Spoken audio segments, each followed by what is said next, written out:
So hello and welcome guys, हमारे channel पर आपका स्वागत है। वो कहते हैं ना कि किस्मत और सुबह की नींद कभी भी समय पर नहीं खुलती, इसलिए भगवान के भरोसे मत बैठो। क्या पता भगवान तुम्हारे भरोसे बैठा हो। और तड़प होनी चाहिए कामयाबी के लिए, वरना सोच तो हर कोई लेता है। तो चलिए इस इंटरेस्टिंग स्टोरी को शुरू करते हैं। एक गांव में दो घनिष्ठ मित्र कुणाल और कार्तिक रहते थे। कुणाल बहुत धार्मिक था और वो भगवान को बहुत मानता था। इसके विपरीत कार्तिक बहुत मेहनती था। एक बार दोनों मित्रों ने मिलकर खेती करने के लिए 2 बीघा जमीन खरीदी, जिससे वो बहुत फसल उगाकर पैसे कमाना चाहते थे। दोनों मित्रों ने खेती करना शुरू किया। कार्तिक तो खेती में बहुत मेहनत करता था, लेकिन कुणाल खेत में बिल्कुल भी काम नहीं करता था, बल्कि वो भगवान के मंदिर में जाकर अच्छी फसल होने की कामना करता था। धीरे धीरे समय बीतता गया और कुछ समय बाद फसल पककर कटने के लिए तैयार हो गई। फसल काटने के बाद दोनों ने फसल को बाजार में जाकर बेच दिया और उनको अच्छा पैसा मिला।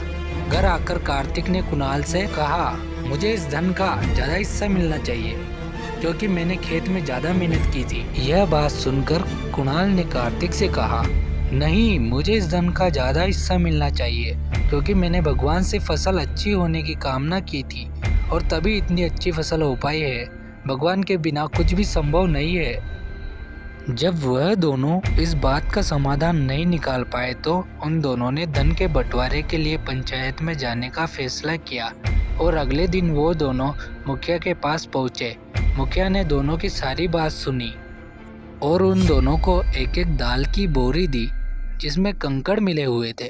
और मुखिया ने उन दोनों से कहा कि कल शाम तक तुम दोनों को दाल और कंकड़ अलग अलग करके लाना है, तब मैं निर्णय करूंगा कि धन का अधिक हिस्सा किसको मिलना चाहिए। दाल की बोरी लेकर दोनों अपने घर चले गए। कार्तिक ने पूरी रात जागकर दाल में से कंकड़ अलग किए और कुणाल दाल की बोरी को लेकर मंदिर चला गया और भगवान से दाल में से कंकड़ को अलग करने की कामना की। अगले दिन कार्तिक ने जितने कंकड़ दाल में से अलग किए उनको ले जाकर मुखिया जी के पास गया, जिसको देखकर मुखिया बहुत खुश हुआ और कुणाल वैसी की वैसी बोरी लेकर मुखिया के पास गया। मुखिया ने कुणाल से कहा कि दिखाओ तुमने कितने दाल में से कंकड़ साफ किए। मुझे भगवान पर पूरा भरोसा है कि दाल में से कंकड़ पूरे साफ हो गए होंगे, कुणाल ने कहा। जब दाल की बोरी को खोला गया तो दाल और कंकड़ वैसे के वैसे थे। मुखिया ने कुणाल से कहा कि भगवान भी हमारी सहायता तभी करता है जब हम मेहनत करते हैं। और धन का अधिक हिस्सा कार्तिक को दिया गया। इसके बाद कुणाल भी खेती में बहुत मेहनत करने लगा और अब की बार उनकी फसल पहले से भी अच्छी हुई। कहानी से सीख, हमें कभी भी भगवान के भरोसे नहीं बैठना चाहिए। हमें हमेशा मेहनत पर विश्वास रखना चाहिए। जो लोग मेहनत करते हैं, भगवान भी उन्हीं की सहायता करता है।